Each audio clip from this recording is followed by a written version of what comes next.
What's popping out there, world? And welcome to another edition of TJ Sports Nation, presented by your boy TJ, straight out of KC. What's popping with y'all? What's popping with y'all? What's popping with y'all, man?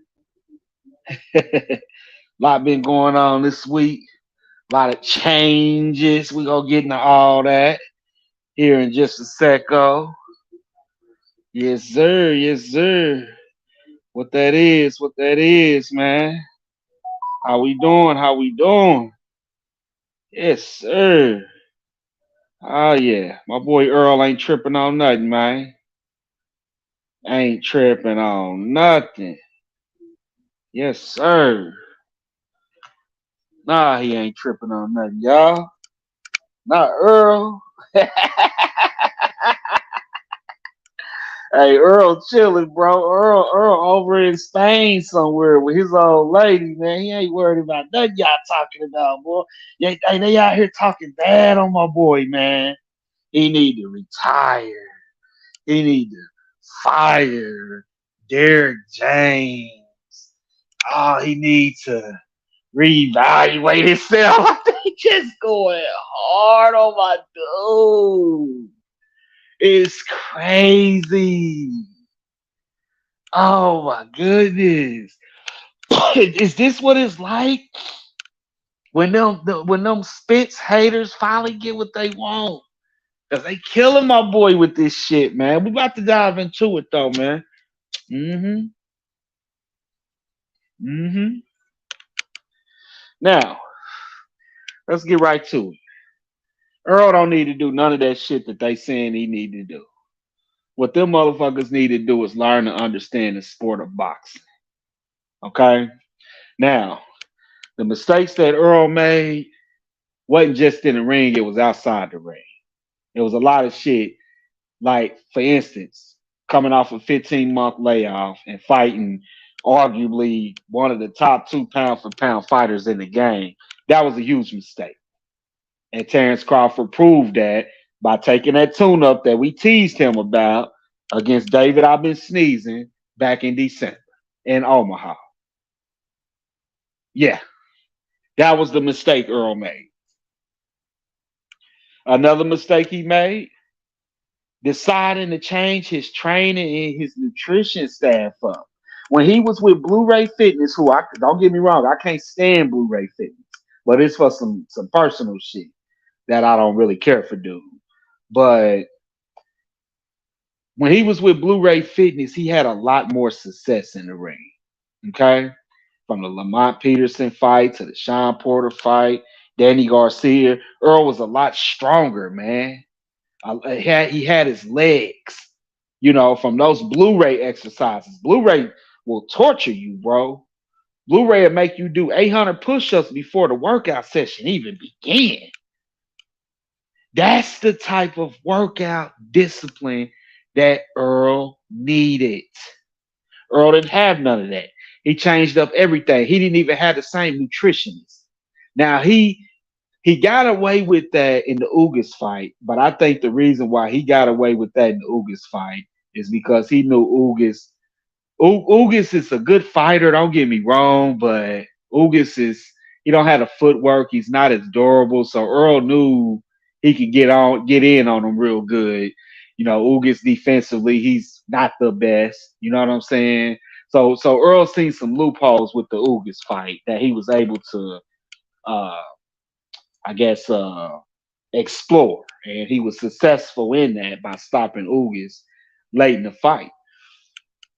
But Ugas ain't Terrence Bud Crawford, bro. Ugas ain't Terrence Bud Crawford, bro. And that's where my boy fucked up at. That's where he fucked up at. Making all those changes like that at the wrong time. Okay? Then not having a fight in between this one. I can understand Earl never really did that. Earl never really took tune-ups. He fought the best right out the gate. Every fight.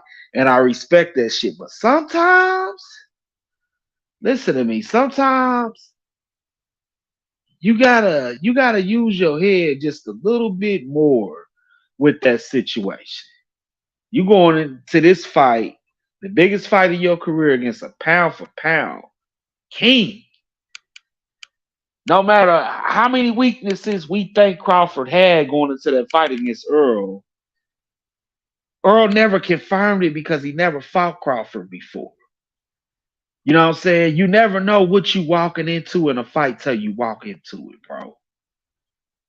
At the end of the day. Now I tip my hat to Terrence Bud Crawford. Make no excuses about it. It was a hell of a fight, a hell of a performance by him. I tip my hat to that brother all day. He earned my respect. And I wish him and his family well. But what I think Earl should do, take some time. I know he's suspended on one of the sanctioning bodies till like September something. He'll be eligible, to do what he wants to do again after that. He should wait. Now, everybody's still hollering the rematch in December, rematch in December. That's actually perfect timing to do the rematch again. You know what I'm saying? But me personally, if I was Earl, I wouldn't rush it. I wouldn't. What I would do, I would take a tune up. I get my feet back wet in the ring again, kind of wash that loss up off of him. You know what I'm saying? He can get in the ring with shit, damn near anybody. Shit. I mean, anybody that's willing to fight him, you know. Get that up under him. And then maybe at some point, oh, I don't know. Anytime next spring, get the rematch cracking with Crawford. That's what I'd do if I was Earl. Hmm.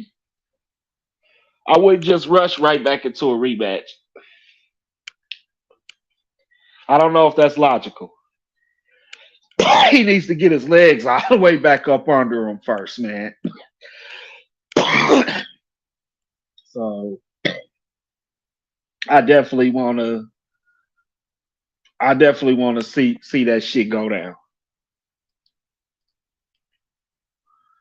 and that's the truth, man. I want the rematch, but I want it at the right time in the right situation. That's what Earl got to be telling himself right now, while he's over in Spain with his wife, kicking it. You know what I'm saying? Doing what he do, splurging, spending that big money. He got a hell of a payday. I mean, some people make sense when they say, "Well, Earl don't need to fight no more. He got millions upon millions," and that's true. But you he like I said, he still got a lot of fight left in him. Just because he went down in one fight doesn't mean anything, bro. He can bounce back from it. We didn't see the greatest fighters of all time go down and lose in fights. Does that mean that they stopped? Absolutely not. Quit being silly, man. Quit hating on my dude. Because I'm telling y'all, he will bounce back. And he will reign supremacy. I guarantee you that. Now all this, oh, he can't beat Crawford. That might be so. You know, that might be so. I can't sit up here and take no credit away because styles make fights. And there's that possibility that Crawford style might be too versatile for Spence. I don't know. I don't know. But you never know till you try. And I think with the Blu-ray fitness training, getting back on the original nutritionist and getting a nice tune-up fight in probably December or January, we could prepare for him and Crawford number 2. Let that second fight marinate for a little bit. Ain't nothing wrong with that. Let it marinate for a little bit. I think it makes all the sense in the world. Let it marinate for a little bit. That's like the most logical thing that you can do. Straight up. But I feel like if I was Earl, this is what I would do. Get back to the drawing board, because regardless, bro, I don't give a fuck if Earl lose every fight he has. If he had 3 fights against Crawford and he lose all of them, I'm still rocking with my guy. We don't change up. We don't do that. I'm rocking with my guy. Period. Straight up. Do I still feel like Spence is the best welterweight in the world? Yes, I do. I do feel like that. Because I feel like Earl shorted himself in that fight, and that wasn't the true Earl that we know we can see. Come on, man. Be real. hmm Keep it 100. Give me the best version of Earl with the best training and the best nutritionist. I think we see a different fight. And that's the truth. I want fight number 2. I want the rematch. I want the rematch. But I want it at the right time. Sometime next year. Late spring, early summer. Take a tune up in between. Get his feet, get his legs back up under him. Then let's get back to the drawing board. Now, if it's one of those rematch clauses where he got to rush right into the fight, then that's a different story. Then I don't think he should do it in December. I think he should, give himself time to recover from this. Because if he rushed right back into camp late September, sometime in there, I don't know, that might not be such a smart move. I just don't feel like he should rush. And that's the truth. I think he should take his time, man. I'm keeping it a real.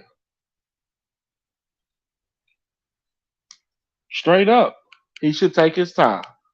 This is his last opportunity to get some get back and try to avenge that loss. Well, he want everything to work in his favor this time, man. You know, he want everything to work out in his favor this time, yo.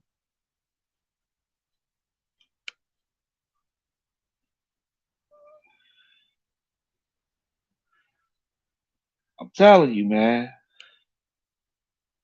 But I know the king is gonna make his return. He's gonna be back, ready to tear some shit up. Let's just see how it goes. ESJ to go ahead and enjoy that trip, him and his beautiful old lady. Time away from the kids. Time to have some fun. Enjoy that shit. And then get back to the lab and let's complete this fucking mission. Period. Because we got work to do. We ain't smoked that bud yet.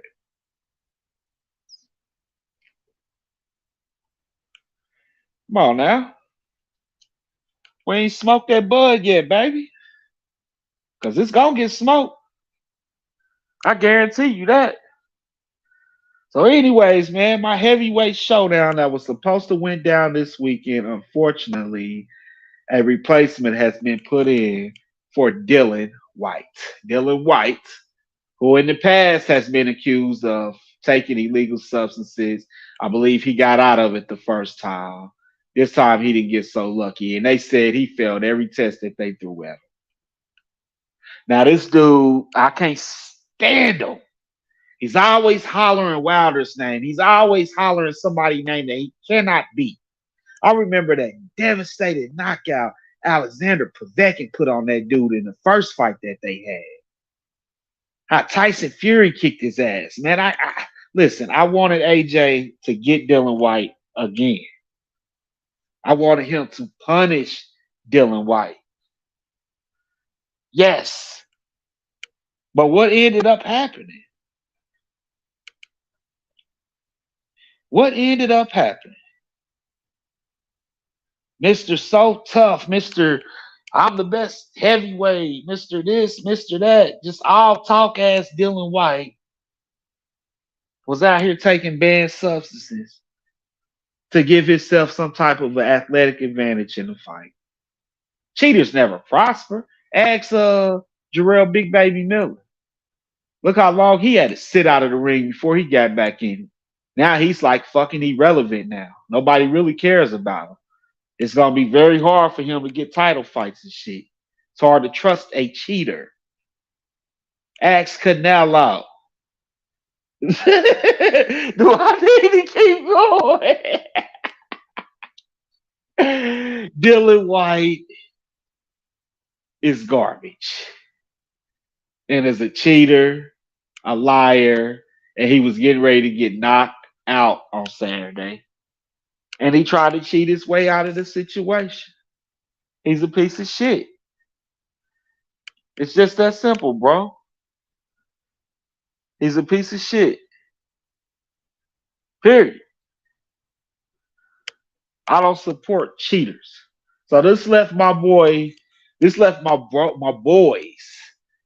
Eddie Hearn and AJ in a frenzy trying to figure out what are we gonna do. I mean, it was rumors going around that the whole fight card was canceled. Everybody's hollering, "Oh, Andy Ruiz, let's get that trilogy." Andy Ruiz, Andy Ruiz. Now, AJ smart. AJ smart. He used his head. He didn't train for Andy Ruiz. He trained for Dylan White. And the last time he accepted a challenge from Andy Ruiz on short notice, he got dropped 3 or 4 times. Never seen AJ like that. He spit his fucking mouthpiece out. So what does he do? He decides to come at a man that just fought last week, Robert Helenius. Now, back in the old days, it was common for fighters sometimes to fight every week. So Robert Helenius is fighting 2 weekends in a row, really, and I think his fight last week ended quick anyway. So he gets a chance because this is a big fight for Helenius too. Because what this does for Helenius is it gives him a chance to try to get back up there and be irrelevant again after that devastating first round knockout by Deontay Wilder. But Helenius will just be collecting a paycheck on Saturday because he's getting knocked out by AJ. And what I think is gonna happen is this August. I think December or January we're gonna get AJ and Wilder. I think we're gonna finally get that fight. AJ ain't got shit else to lose, bro. He done lost twice to Alexander Usyk. He done lost once to Andy Ruiz. What else does he have to lose? He's still a hell of a fighter. Make no mistake about it. Robert Helenius, he's a journeyman now, man. He's 39 years old, and Saturday he's getting knocked the fuck out.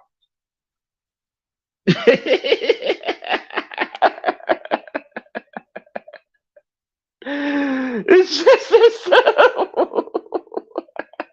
And no disrespect to Big Robert Helenius, man. Do your thing, bro. But the truth is the truth, man. And Robert Helenius is a journeyman now, bro. Nothing more, no. At the end of the day, I'm telling you.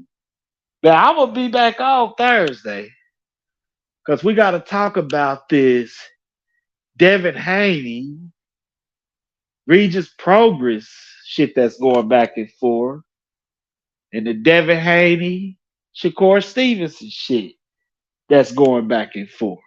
And what is my boy Devin and Papa Bill to do? What are they to do in this situation? We're going to discuss that on Thursday. When I come back on, y'all make sure y'all tap in with your boy. Hit that like, hit that subscribe button, and let's keep this movement going, man. Support and love the sport of boxing. And we out. Much love. Y'all be safe.